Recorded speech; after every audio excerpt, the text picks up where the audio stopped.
ఇతని పేరు సతీష్. ప్రతి మనిషి జీవితం ఒక బండరాయి లాంటిది. అది పరిపూర్ణ శిల్పంగా మారాలి అంటే ఎన్నో దెబ్బలు తగలాలి. అదేవిధంగా ప్రతి వ్యక్తి జీవితంలోనూ ఎన్నో కష్టాలు, కన్నీళ్ళు. అప్పుడే ఆ వ్యక్తి పరిపూర్ణ మనిషిగా మారుతాడు. అవును, సరిగ్గా సంవత్సరం క్రితం ఇదే రోజు ఇదే స్థలం నా జీవితంలో అనుకునే సంఘటన జరిగింది. ఆ రోజు నేను అనుకోలేదు నా ప్రాణ స్నేహితుడు నన్ను విడిచి వెళ్ళిపోతాడు అని. కానీ ఆ రోజు నేనెంతగానో నమ్మిన నా ప్రాణ స్నేహితుడు నిజంగా నన్ను విడిచిపోయాడు. అసలు ఆ రోజు ఏం జరిగిందంటే,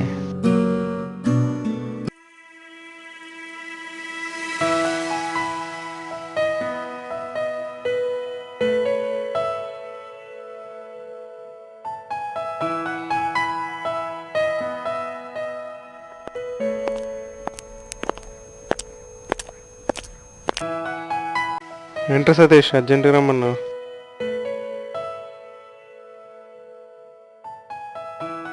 ఏంట్రా బాబు, ఏమైందిరా? పెద్ద ప్రాబ్లం అయిందిరా. ఏ విషయం అర్థమయ్యేటట్టు చెప్పరా. అదే బైక్ గురించి. బైకా? అజయ్ గడు వచ్చాడురా. అయితే నువ్వైతే అన్నది సింపుల్గా లేదురా. మ్యాటర్ ఏంటంటే, 2 నెలల క్రితం తనూజకి మనీ అవసరమైతే ఏ దారి లేక బైక్ తాకట్టు పెట్టానురా. బైక్ తాకట్టు పెట్టావా? తప్పలేదురా. అజయ్ వచ్చాడురా. సాయంత్రం కల్లా బైక్ కావాలన్నాడు. లేకపోతే వాళ్ళ డాడీ పోలీస్ కంప్లైంట్ ఇస్తా అన్నాడు రా. చాలా సీరియస్గా చెప్పాడురా. చెప్పకేం చేస్తాడు? ముందే చెప్పాను తన్ని కరెక్ట్ కదని. అయినా వినలేదు. తనుజ అన్నావు. ఇప్పుడు చూడు, తన కోసం చేసిన పని పెద్ద తలనొప్పి అయింది. తన గురించి వదిలేరా. చూడరా సతీష్, నువ్వు నా కోసం చాలాసార్లు విచ్చలవిడిగా డబ్బు ఖర్చు పెట్టు కాదన్నా. కానీ అప్పుడు నీ దగ్గర ఉన్నాయి, నువ్వు పెట్టావు. ఇప్పుడు నా దగ్గరలో నేను పెట్టలే. నేనేం చేయలేనురా. అవును, తప్పు నాదే. కొంచెం ఆలోచించరా. నీకు తెలిసిన వారి దగ్గర నా కోసం కొంచెం అడిగి చూడరా. కష్టం రా సతీష్, అంత సాహసం నేను చేయలేను.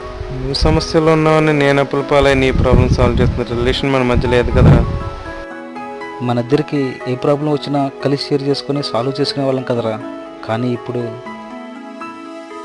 నువ్వేమైనా చెప్పరా, ఈ విషయం నేనేం చేయలేను.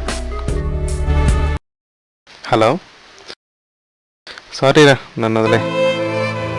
సన్నీ, రే సన్నీ.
ఆ రోజు అలా జరిగింది. లోకంలో ప్రతి ఒక్కరికి ప్రాణ స్నేహితులు ఉంటారు. ప్రతి ప్రాణ స్నేహితుడు ఇలానే ఉంటాడా అనే ఆలోచన.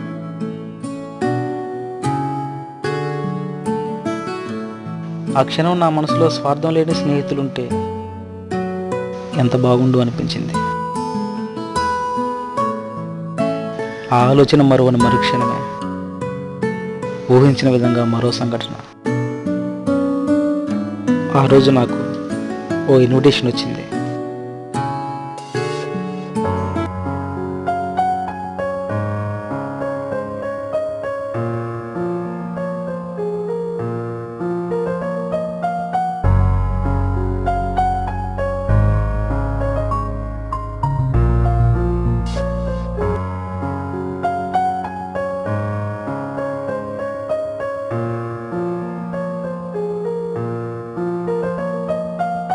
పార్టీరా, నన్ను వదిలే.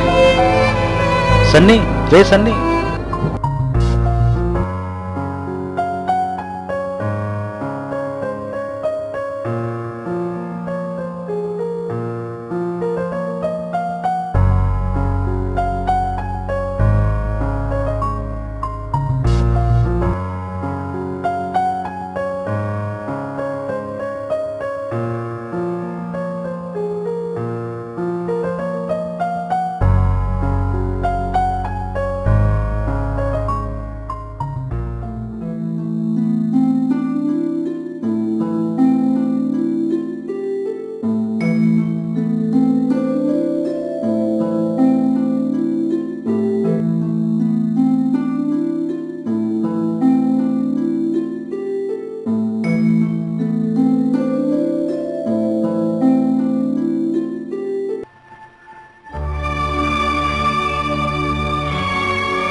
హాయ్ సతీష్.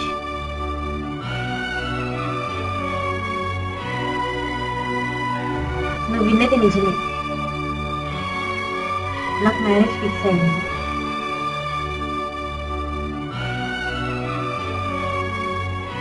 కట్టుబట్టలతో నీతో వస్తా. ఏడుటు రాకుండా చూసుకుంటావా?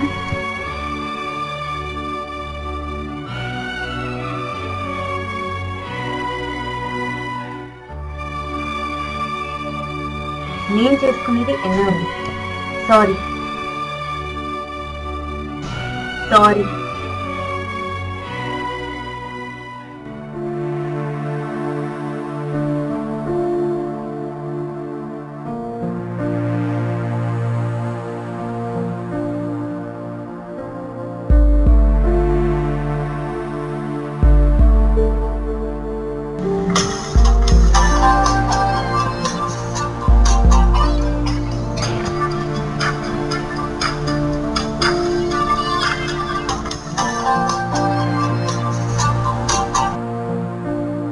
హలో నానా, ఎలా ఉన్నావు? బాగానే ఉన్నాను నాన్న. ఏం చేస్తున్నావు? చదువుకుంటున్నాను నాన్న. ఇవాళ ఏదో ఇంటర్వ్యూ అన్నావు కదా, మీ అమ్మ చెప్పింది. వెళ్ళొచ్చాను నాన్న, ఫోన్ చేస్తామన్నారు. ఏంట్రా ఫోన్ చేసేది? ఎన్నాళ్ళు ఇలా కబుర్లు చెప్తూ ఉంటావు? అది నాన్న. ఏంట్రా నాన్న? ఇంకెన్నాళ్ళు మేము పంపిస్తూ ఉంటే నువ్వు తిని తిరుగుతూ ఉంటావు. నువ్వు ఉద్యోగం చేసేటప్పుడు, నీ చెల్లి పెళ్లి చేసేటప్పుడు అందరూ మీ అబ్బాయి ఏం చేస్తున్నాడు అంటే చెప్పలేక వస్తున్నావురా బాబు. త్వరగా ఏదో ఒకటి చెయ్యి. అదేం లేదు నాన్న. మళ్ళీ మమ్మల్ని డబ్బులు అడగబాక. ఇక మేము పంపం. నీ సావేది నువ్వు చావు. నాన్న నాన్న.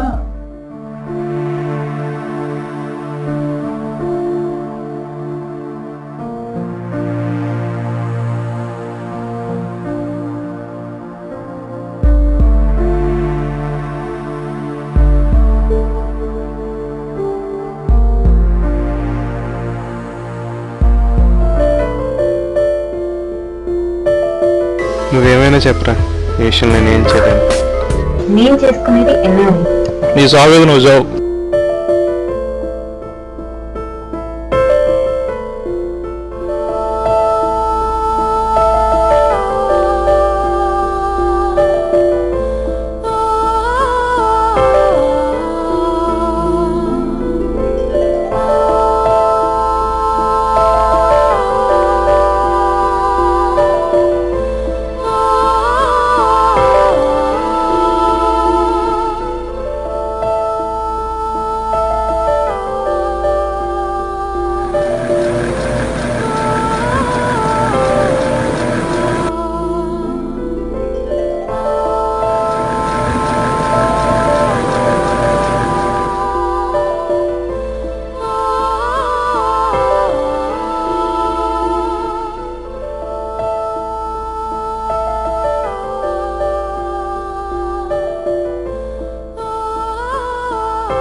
ఇంతలా నమ్మేంటి రాసుకుని ఇంతలా మోసం చేస్తావు అనుకోలేదు.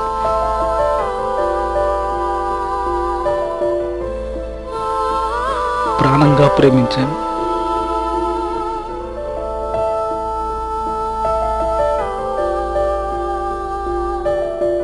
నువ్వే నా జీవితం అనుకున్నాను. నువ్వు లేని ఈ జీవితం నాకెందుకు?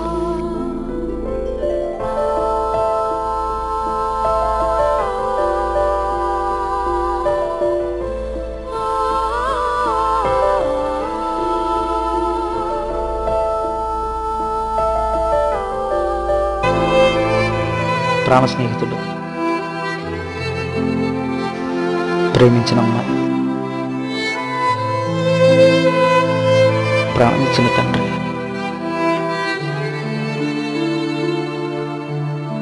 మూడు సంఘటనలు కొంత సమయం తేడాతో ఒకేసారి ఒకే రోజు. ఆ క్షణాన్ని నా మనసులో లోకం మొత్తం ఒకవైపు, నేనొక్కనే ఒకవైపు. ఏం చేయాలో అర్థం కాలేదు. ఆ రోజు నేను ఒక నిర్ణయం తీసుకున్నా.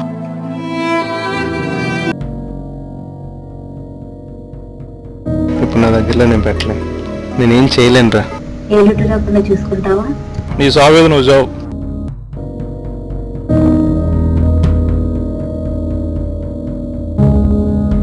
నీ సావేది నువ్వు చావు.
ఆ రోజు నేను అలా ఒక వ్యక్తికి ఫోన్ చేశాను. తను మాట్లాడిన ప్రతి మాటలను ప్రేమ, ఆదరణ కనిపించాయి. అర్ధంతరంగా ముగిసిపోయే నా జీవితానికి అర్థం తెలిసింది. దేవుడే నా స్థానంలో నా కోసం సిలువుపై మరణించాడని తెలిసాక నా జీవితానికి గమ్యం తెలిసింది. ఇంకా నేను చనిపోవాల్సిన అవసరం లేదని కూడా తెలిసింది. తన స్నేహితుని స్వార్థ స్వభావం చూసిన తరువాత స్వార్థం లేని స్నేహితుని కోసం వెతకాలనుకున్నాడు. కానీ ఏ స్వార్థం లేని దేవుడే సతీష్ను వెతుక్కుంటూ వచ్చాడు.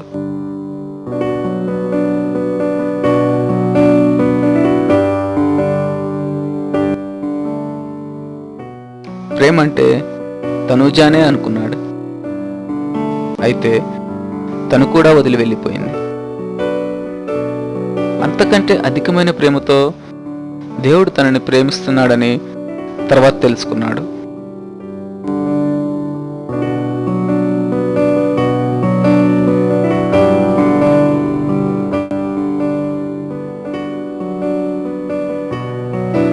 అందరూ విడిచిపోయినా కనీసం కన్నవారు అండగా ఉంటారు. వారు కూడా కాదనుకుంటే నేను నిన్ను మరువను అనే మాట దేవుడే చెప్పడం విన్నాడు.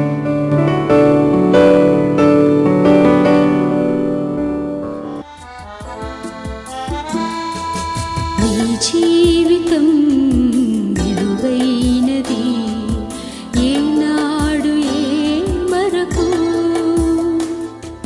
శ్రీయేసునామం నీకెంత క్షేమం, ఈనాడు యోచించుమా.